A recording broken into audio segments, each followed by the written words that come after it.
24 ঘন্টা ধরে একটা ভিডিও ভাইরাল হয়েছে দেশটার সমাজ মাধ্যমে। কি সেই ভিডিও? একজন টিভি অ্যাঙ্কারকে রাজাকারের বাচ্চা বলে ন্যারেটিভ দেওয়া হচ্ছে। যে রাজাকার শব্দটিতেই এখন গোটা বাংলাদেশের টকবক করে ফুটছে, সেই ফুটন্ত আগুনে কেন ওই আইনজ্ঞ এভাবে দাঁত ঠাললেন? কেন গোটা দেশ আজ একযোগে হাসিনা সরকারের বিরুদ্ধে ফুঁসে উঠল? এই আন্দোলন কি শুধু কোটা সংস্কারের জন্যই ছিল? লাগাম ছাড়া দুর্নীতি, স্বজন পোষণ, ভোট অধিকার প্রয়োগ করতে না পারার ক্ষোভ, দ্রব্যমূল্য বৃদ্ধি, কর্মসংস্থানের অভাব, এই সব কারণেই কি তাহলে আন্দোলন আরো বেগবান হচ্ছে? এই প্রশ্ন বিভিন্ন মহল থেকে উঠছে। এটা খুব পরিষ্কার যে বাংলাদেশের এই ছাত্র আন্দোলন আর ছাত্রদের মধ্যে নয়, পঞ্জীভূত হয়েছে সাধারণ মানুষের মধ্যে। আর সরকারের পক্ষ থেকে ঢালাও করে দেশের সম্পদের ক্ষতির কথা বলা হচ্ছে, কিন্তু এত প্রাণহানির জন্য ন্যূনতম অনুভূতির প্রকাশ মিলবে?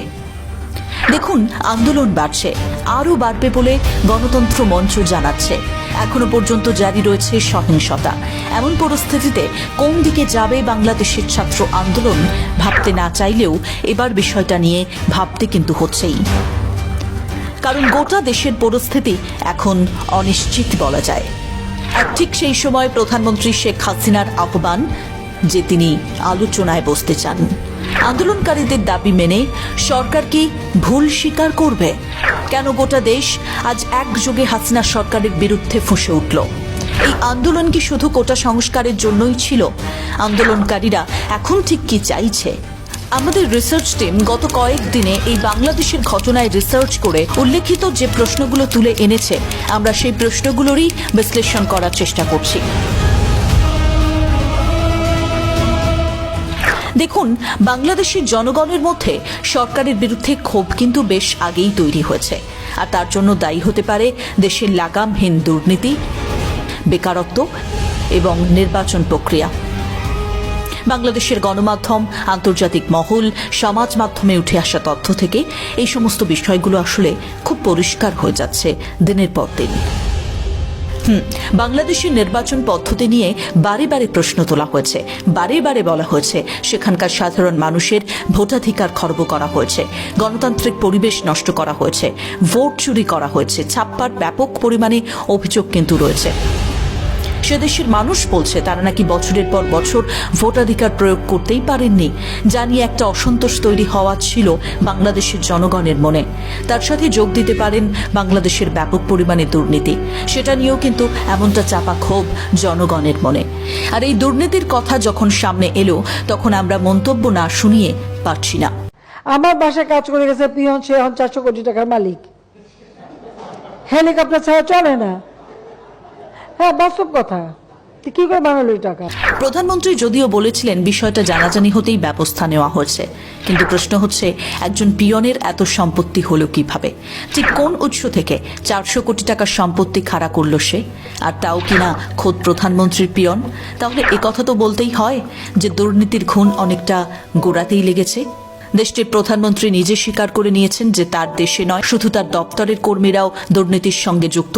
ব্যাস, হয়ে গেল জাস্টিফাইড। এবার আসুন কিছুটা পুরনো তথ্য সামনে এনে জাস্ট একটু দেখাতে চাইব দুর্নীতির হিমালয় পুত্রের নাম, ধাম আর পদবী। সাম্প্রতিককালে দুর্নীতি, অনিয়মের ঘটনায় যে কয়েকজনের নাম জড়িয়েছে তাদের একজন বাংলাদেশের রাজস্ব বোর্ডের সদস্য মতিউর রহমান। গত ঈদে তার ছেলে 16 লক্ষ টাকায় একটা ছাগল কেনে। হ্যাঁ, ঠিকই শুনেছেন, পুরো 16 লক্ষ টাকা একটা ছাগলের দাম। সেই ছাগলের সূত্র ধরেই মতিউরের বিপুল পরিমাণ বেআইনি সম্পত্তির খোঁজ মেলে। দুর্নীতি আর রাজনীতি সংক্রান্ত আলোচনার কেন্দ্রবিন্দুতে দেশটির পুলিশ বাহিনীর সাবেক প্রধান বেনজির আহমেদ। এখনো পর্যন্ত জমি, বাড়ি, ফ্ল্যাট, ব্যাংক এবং শেয়ার বাজারে জমা অর্থ যোগ করে বেনজিরের নামে বেনামে 1000 কোটি টাকার বেশি সম্পদের হদিশ পাওয়া গিয়েছে। সেটা নিয়েও উত্তাল হয়ে রয়েছে বাংলাদেশের রাজনৈতিক পরিস্থিতি। কর্মরত অবস্থাতেই নানা অনিয়মের অভিযোগে নাম জড়িয়েছিল বাংলাদেশের সাবেক সেনাপ্রধান আজিজ আহমেদের। অবসর গ্রহণের পরপরই তার বিরুদ্ধে নিষেধাজ্ঞা জারি করে মার্কিন প্রশাসন, যার অর্থ আজিজ আহমেদ বা তার পরিবারের কেউই মার্কিন যুক্তরাষ্ট্রে যেতে পারবেন না এবং সেদেশে তাদের কোনো সম্পত্তি থাকলে তা বাজেয়াপ্ত হয়ে যাবে। এবং সেই সব ক্ষেত্রেই কিন্তু রাজনীতিকদের আশ্রয়ের কথাই সামনে এসেছে। আবার মতিউর রহমানের পুত্র যে খামার থেকে ছাগল কিনেছিলেন সেখান থেকেই কিছু ব্রাহ্মা জাতের গরুও বাজেয়াপ্ত করা হয়, যেগুলোর প্রতিটির দাম প্রায় 1 কোটি টাকা। আমেরিকার শঙ্কর জাতের এই গরু সবার নজর এড়িয়ে সুদূর আমেরিকা থেকে ঢাকায় এলো কিভাবে? সরকারের নাকের ডগায় এসব হচ্ছে কিভাবে? এই প্রশ্নটা বারে বারেই বিভিন্ন মহল তুলছে। এমনকি দুর্নীতি এখন এমন একটা জায়গায় যে অভিযোগ উঠেছে ছাত্র আন্দোলনের জেরে গণগ্রেফতার করা হয়েছে সাধারণ মানুষকে, আর সেই গ্রেফতার হওয়ার পর টাকা নিয়ে পুলিশ ছেড়েছে তাদের। স্থানীয় মিডিয়ার ভাষায় যাকে পুলিশি গ্রেফতার বাণিজ্য বলছে। সবে মিলে আদ্যপান্ত দুর্নীতির প্যারাচারে মুড়ে গেছে সোনার বাংলাদেশ। বেকারত্বের কথা বলতেই হয়। দেশটির বেকারত্ব কিন্তু চরমে। ওদিকে দিন দিন জিনিসপত্রের দাম বাড়ছে, কিন্তু চাকরি নেই। যোগ্যরা বেকার হয়ে রাস্তায় রাস্তায় ঘুরছে। টাকা খরচ করে ছেলেমেয়েরা বিদেশে পড়তে যাচ্ছে, কিন্তু দেশে ফিরে এসে দেখছে কর্মসংস্থান নেই। মেধাবীরা দেশের বাইরে চলে যাচ্ছে, আর যাদের পক্ষে সেটা সম্ভব হচ্ছে না তারা দেশের মধ্যে দিশেহারা হয়ে ঘুরছে। বাংলাদেশ শিক্ষিত হচ্ছে, কিন্তু কর্মসংস্থানে তারা পেরে উঠছে না। এত এত ছাত্র প্রাণ হারানোর পরে তাদের মনে হলো যে এবার আলোচনা দরকার।